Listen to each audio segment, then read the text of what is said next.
Salut les phénomènes, ça va ou quoi les gars? Petite vidéo actualité sur le FC Barcelone. Des informations ne se bousculent toujours pas, mais on se retrouve pour notre rendez-vous habituel et parler de ce qu'on peut parler, notamment le dossier Julián Álvarez qui fait parler car la concurrence joue des coudes sur le dossier, ou encore le jeune Tounkara du FC Barcelone qui est élu meilleur joueur de l'Euro U17 à seulement 16 ans. Le type déjà, il affronte des joueurs plus grands que lui et en plus de ça, il sort meilleur joueur de la compétition. Oh lolo, encore un autre crack que le Barça va nous faire sortir. Oui, il fera la pré-saison avec Barcelone, bien évidemment. Les Blaugrana, installez-vous bien pour ceux qui ont participé au petit concept des quiz sur le football, histoire de tester votre culture générale. Ça se passe en fin de vidéo. N'hésitez pas à rester jusqu'à la fin pour écouter attentivement la question. Ceci dit, la question, lors de la vidéo précédente, il y en a beaucoup qui sont tombés dans le piège de Figo, et c'est ce que je voulais. Je vous ai demandé quel est le dernier joueur qui a joué au FC Barcelone et au Real Madrid. Je vous ai demandé de me préciser le nom du joueur ainsi que l'année de son passage à Barcelone et au Real Madrid. Je ne vous ai pas dit que ça doit forcément être un joueur qui a été acheté par le Real Madrid ou acheté par Barcelone.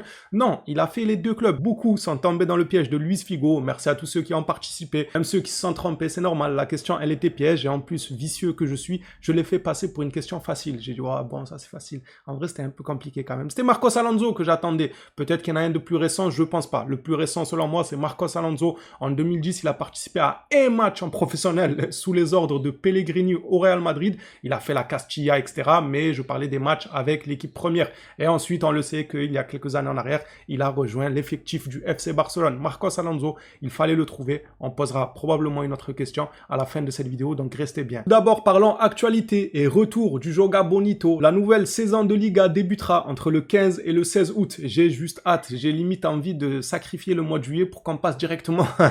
Non, faut pas abuser, c'est l'été quand même, un minimum. Ça aurait été l'hiver.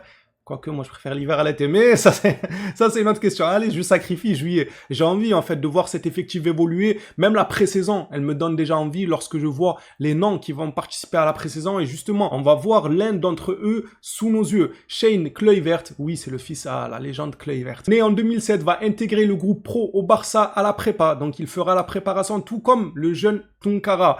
Passé par le PSG, il est le dernier fils de Patrick Kluivert. Il est issu de la génération Lamine Yamal, Koubarsi et Bernal. J'espère que lui aussi fera autant parler que ces derniers cracks là qu'on a cités. On lui souhaite évidemment bonne chance. Vous comprenez pourquoi j'ai envie limite de sacrifier mon mois de juillet pour voir le début de saison. On a des cracks qui vont participer à la pré-saison et hormis les cracks, on retrouve notre effectif, notre belle équipe. J'ai hyper hâte. Parlons maintenant mercato avec Cucurella qui continue d'attendre le Barça, mais le Real Madrid garde un œil sur lui. Apparemment, le Real pourrait rentrer dans la course pour Cucurella. Moi, j'ai envie de dire, le Barça ne sort même pas dans la course parce qu'à 50 millions, hormis un départ, comme on le répète depuis des mois, s'il n'y a pas de départ en défense, le Barça ne va pas claquer 50 millions sur un défenseur gauche, mais sauf surprise. Cucurella attend encore le Barça, il priorise le Barça, mais sait que Baldé doit partir d'abord. Voilà, on nous dit tout le temps la même chose, il faut que quelqu'un parte. Son prix serait aux alentours de 40 à 50 millions d'euros. On a de quoi faire. La vérité, on a des joueurs qui coûtent bien moins cher, qui pourraient aider, que ce soit dans la rotation ou même en tant que titulaire, à moindre coût. Pourquoi pas prioriser ces joueurs-là au lieu de continuer à nous balancer toujours la même information sur Cucurella. On le sait que c'est un prix exorbitant pour Barcelone, à moins d'un départ. Mais encore une fois, avec des à moins, on peut refaire le monde entier. Restant dans le compartiment défensif, malgré l'accent mis sur le transfert pour Anthony Gordon et Julián Álvarez, le FC Barcelone n'exclut pas de recruter un défenseur central gaucher cet été. Le club reste ouvert à renforcer ce poste si les conditions du marché sont favorables et qu'une opportunité appropriée se présente. Ce qu'il faut comprendre là, et durant tout ce mercato de Barcelone, c'est que le secteur défensif dépendra de beaucoup de choses. Ce n'est pas une priorité pour le Barça. Ça dépend si un tel part, ça dépend si on arrive à avoir Grimaldo à 10 millions, enfin, ça dépend de beaucoup de facteurs. Ce n'est pas la priorité. La priorité, on l'a vu, ils nous l'ont fait comprendre directement en entamant, en pliant même le dossier Gordon et en enchaînant derrière avec Julián Álvarez. Et puisqu'on parle de Julián Álvarez, j'ai dédié une vidéo à lui et l'intérêt que le Real Madrid lui portait aujourd'hui à midi. Pour ceux qui ne l'ont pas vu, allez le voir. On le sait que Julián Álvarez, si ça tenait qu'à lui, il aimerait le Barça. Cependant, comme expliqué, on a vu ensemble qu'il y avait beaucoup de joueurs qui aimeraient rejoindre le Barça ou le Real. Finalement, ils ont fini par jouer dans le club rival par manque d'opportunités au moment opportun. Ça, c'était une théorie mise en avant comme quoi le risque zéro n'existe pas. Maintenant, Julián Álvarez, en vrai, il a l'air d'avoir les idées claires et savoir ce qu'il veut. Il a l'air de vouloir porter le maillot du Barça, car je le rappelle, et ce qui me rassure vis-à-vis d'un transfert au Real Madrid, je n'y crois pas à 100%, parce que le joueur a refusé Paris. Paris, il l'aurait blindé en termes d'argent. Écoutez-moi, il n'y a aucun club qui lui aurait donné un meilleur salaire, je pense, honnêtement. C'est le Paris Saint-Germain qui rafle la mise là-dessus, on le sait. Club, État, etc., etc. Ils ont l'argent qui coule à flot. Ils sont double champions d'Europe en titre. Les mecs viennent de rafler 2 Ligues des Champions. Donc, projet sportif, ça a de la gueule quand même, ça donne envie de rejoindre pour un joueur qui veut construire quelque chose, une légende dans le foot et tout. Mais lui, il a refusé ça, il a refusé les finalistes de la Ligue des Champions, Arsenal, avec à la tête Arteta, qui est, ma foi, un excellent coach, pour prioriser le Barça. Donc je ne vois pas pourquoi il refuserait Paris pour aller au Real Madrid. Alors je suis rassuré de ce côté-là, c'est une chose. Maintenant, le problème, c'est que le Real Madrid n'a rien à perdre. Avec leur stratégie-là, ils sont sur un fauteuil, ils sont allongés sur un divan, les gars, ils sont à l'aise. Vous savez pourquoi? Parce qu'il suffit juste qu'ils rentrent réellement dans ce dossier, comme certains journalistes prétendent, même s'ils ne comptent pas l'acheter, parce que sinon, il faudrait vendre Vinicius ou Mbappé. Je ne vois pas où il jouerait Julian, à moins de se séparer de l'un de ces deux joueurs en attaque. Bref, s'ils rentrent dans la course à Julian Alvarez, qu'est-ce qu'ils vont faire? Ils vont juste donner 150 millions. L'Atlético Madrid va dire au Barça, regardez, ils ont donné 150 millions. Ça veut dire, c'est soit le Barça, il donne plus pour s'attacher les services de l'Argentin, et là, ben, on se sera fait avoir totalement parce qu'on ne comptait pas débourser une telle somme, et le Real Madrid se dira, bah tant mieux, mon rival vient de claquer 160 millions sur un joueur qu'ils espéraient avoir à 120 millions, c'est 40 millions de plus qui ne vont pas servir à se renforcer à d'autres postes, en défense par exemple. Donc le Real aurait gagné. Il y a aussi la possibilité qu'en offrant 150 millions à l'Atlético Madrid, l'Atlético Madrid dise encore une fois, regardez le Barça, il y a le Real qui nous a donné 150 millions, on ne vend pas à moins. Le Barça refuse de tomber dans le piège préparé par les merengues, celui de nous faire débourser beaucoup d'argent pour éviter qu'on se renforce ailleurs. Donc ils vont tout simplement dire, ok, 150 millions, nous on l'achète pas. L'Atlético va dire, bah ok, il a un contrat, vous mettez pas 150 millions, chacun continue son chemin. Ça veut dire, dans tous les cas, le Barça perd quelque chose. Soit ils ne recrutent pas le neuf qu'ils veulent depuis tant d'années et ils ne se renforcent pas à ce poste-là, en tout cas pas aussi bien qu'on aurait aimé.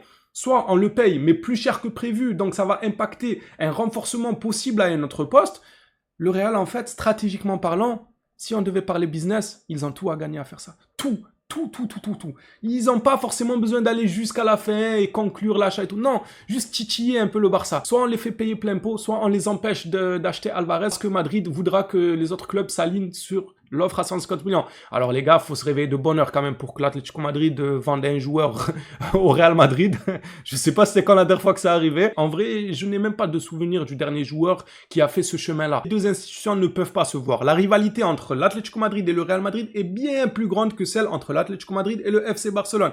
Mais attention quand même, le Barça n'est pas non plus en bon terme avec l'Atlético Madrid au vu des épisodes précédents. Ils peuvent juste, encore une fois, dire, regardez le Real 150 millions, nous, on ne veut pas vendre notre joueur, on ne veut pas non plus le donner au Real, mais on sait qu'il vaut 150 millions si un club est venu sonder à ce prix-là. Je pense que c'est suffisamment clair, ça peut arriver, c'est très dangereux et on pourrait être les grands perdants, les dindons de l'histoire. Ça me fatigue, la vérité. Ils n'ont pas répondu à l'offre à 100 millions, ensuite on surenchérit à 120 millions, c'est bon, c'est plié, signé, on passe à autre chose, on se pose devant le mondial. C'est quoi ça ? On va clôturer cette vidéo actualité. On n'avait pas beaucoup d'informations sur Ibrahima Tunkara. Il a été élu meilleur joueur dans la compétition de l'Euro U17 à seulement 16 ans. Oui, c'est peut-être que un an, mais les gars, quand même, 16 ans, c'est 16 ans. Incroyable. Il a fini l'exercice avec un but, 4 passes décisives, 23 passes clés, le plus dans le tournoi. Encore plus impressionnant, il a réalisé tout ça en affrontant des joueurs plus grands que lui. Et oui, tenez-vous prêt à le voir durant la pré-saison de Barcelone. Je suis déjà hypé comme un enfant. Entre Tunkara et, comment il s'appelle, Shane Kluivert, je suis déjà extrêmement pressé. Maintenant, place à la question quiz football pour vérifier un peu votre culture générale. La question, elle est simple et elle a déjà fuité durant la vidéo, elle m'est venue au cours de celle-ci. J'envisageais absolument pas de poser cette question, mais bon, tant qu'à faire, moi-même je ne le sais pas. Donc vous allez m'apprendre quelque chose, moi aussi je vais faire grandir ma culture générale football. C'est qui le dernier joueur qui a quitté l'Atlético Madrid pour rejoindre le Real Madrid? L'inverse aussi, ça date de quand? Voilà, vous avez votre question. On s'entraîne petit à petit à faire grandir notre culture générale. Ça fait plaisir, ça fait participer tout le monde à un petit jeu. Moi, ça m'apprend des choses quand c'est des questions comme ça que je ne connais pas. Blaugrana a hâte de voir vos réponses dans l'espace commentaire. Participez aussi à l'actualité du jour, Julian Alvarez, la théorie que j'ai mis en avant, comme quoi Madrid compte juste emmerder le FC Barcelone en les dérangeant dans leur processus de recrutement, peut-être pour faire capoter ce dernier ou les faire payer plus cher. Dites-moi ce que vous en pensez. En vrai, ça tient la route. Vous êtes une entreprise, il y a une entreprise côte à côte qui veut quelque chose. Tu sais que tu peux l'embêter pour qu'elle ne te dépasse pas de beaucoup. Encore heureux que tu vas aller lui mettre des bâtons dans... Non, il n'y a que moi, je suis vicieux, genre. Y a que moi j'ai le vice à Pérez, les gars, arrêtez. Bien sûr, je vais surenchérir, normal, les yeux fermés. Les Blaugrana, hâte de vous lire dans l'espace commentaire. On s'attrape à la prochaine sur le FC Barcelone. D'ici là, prenez soin de vous, les phénomènes.